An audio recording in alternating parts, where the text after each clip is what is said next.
The legal terminology currently circulating through the Superior Court of Los Angeles involves descriptors such as revenge, vindictive, and unlawful, but these are not excerpts from a fictional drama.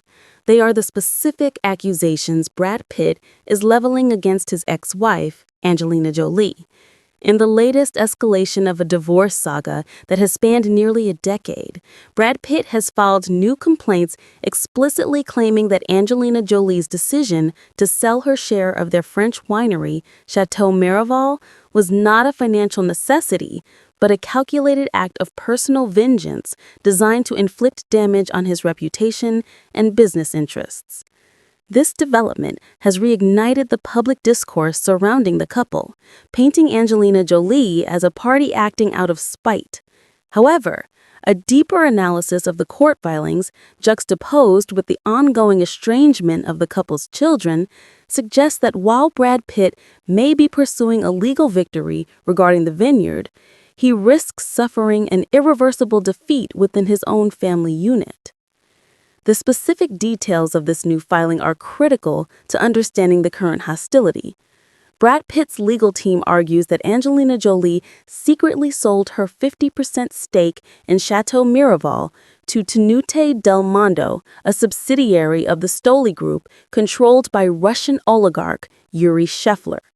Brad Pitt asserts that this transaction was executed without his consent, thereby violating an alleged mutual agreement that neither party would dispose of their interests without the other's permission.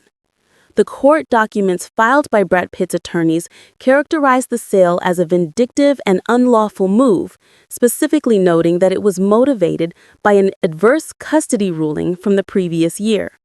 By linking the sale of the winery directly to the custody dispute, Brad Pitt is effectively constructing a narrative that Angelina Jolie's business decisions are weaponized extensions of her personal grievances. From a strictly corporate perspective, Brad Pitt's frustration is palpable and perhaps legally grounded. The actor has invested significant time and capital into transforming the estate into a profitable enterprise, viewing it as a legacy project for his children. The introduction of a third party, specifically a business entity linked to a Russian oligarch with whom Brad Pitt states he cannot collaborate, presents a genuine threat to the brand he cultivated. However, analyzing this lawsuit solely through a business lens ignores the complex emotional ecosystem of the Jolie Pitt family, particularly from the perspective of the children who have witnessed the disintegration of their parents' marriage since 2016. When Brad Pitt labels Angelina Jolie's actions as revenge, he disregards the counter-narrative presented by Jolie's legal representatives, which centers on the need for separation rather than retribution.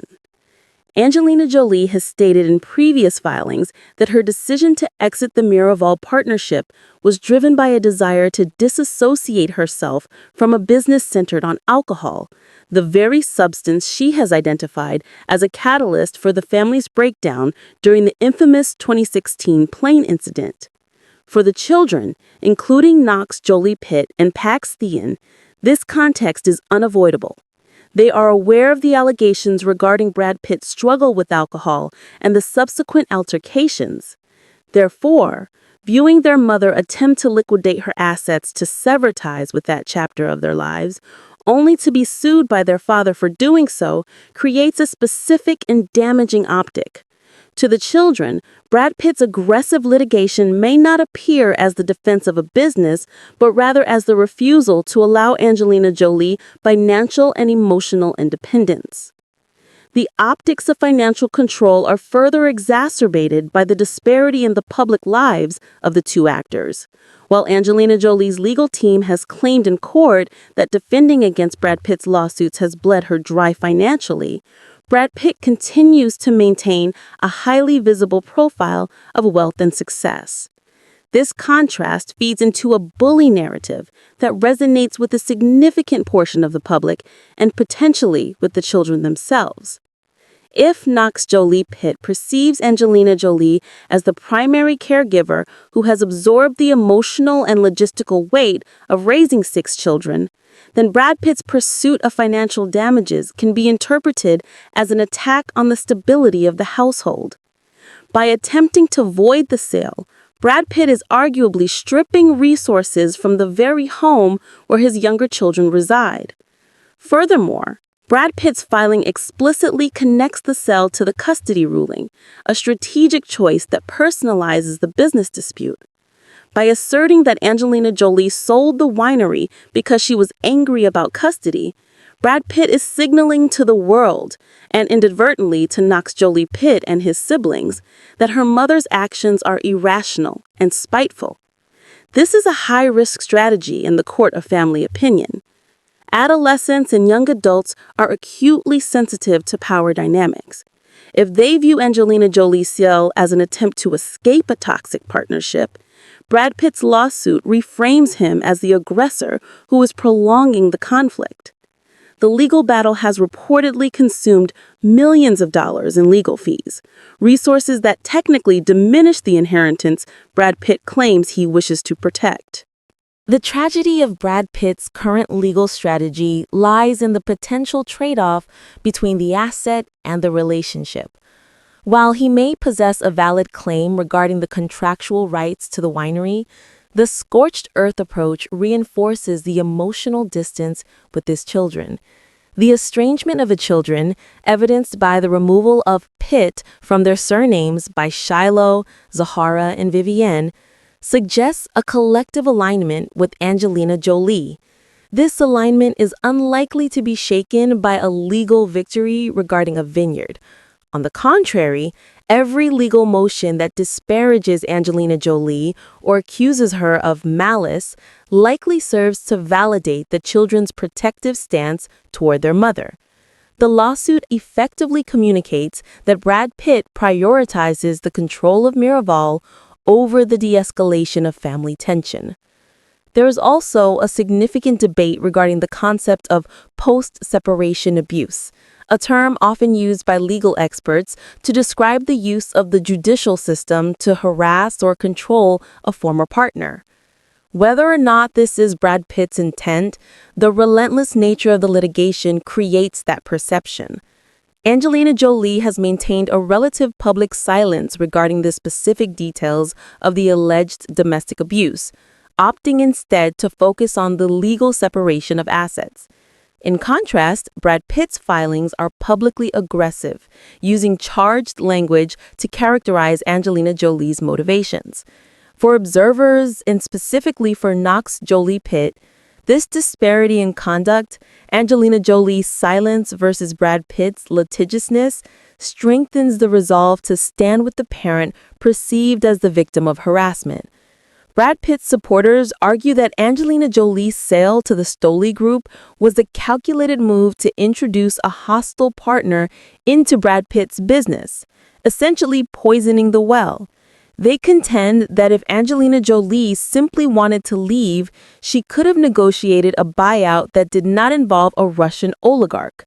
This perspective suggests that Angelina Jolie is not a passive victim, but an active participant in the conflict, utilizing the winery sale as leverage.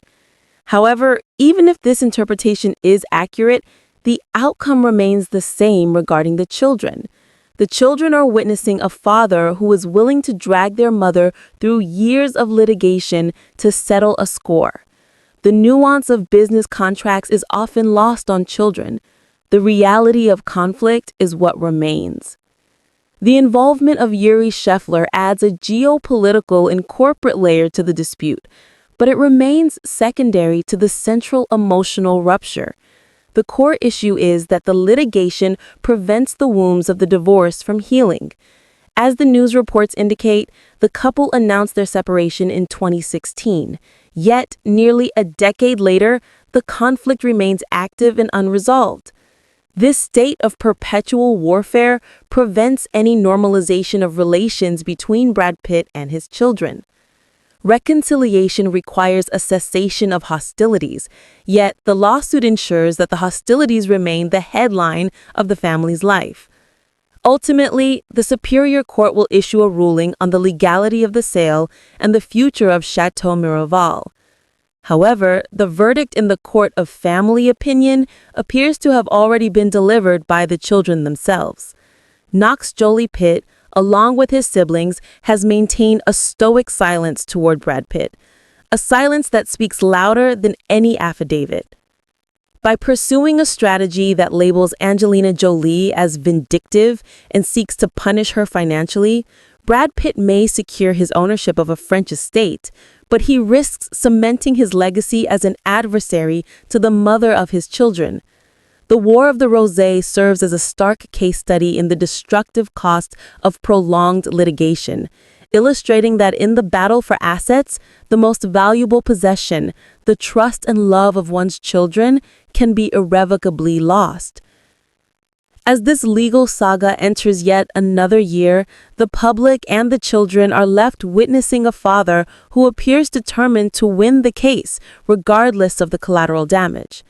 Whether Brad Pitt is fighting for justice or control remains a matter of perspective, but the consequence of his strategy is the deepening of the divide that separates him from Knox Jolie Pitt and the family he once led. The story of the Jolie-Pitt divorce is no longer about a failed marriage. It is about the systematic destruction of a family bond through the mechanism of the legal system.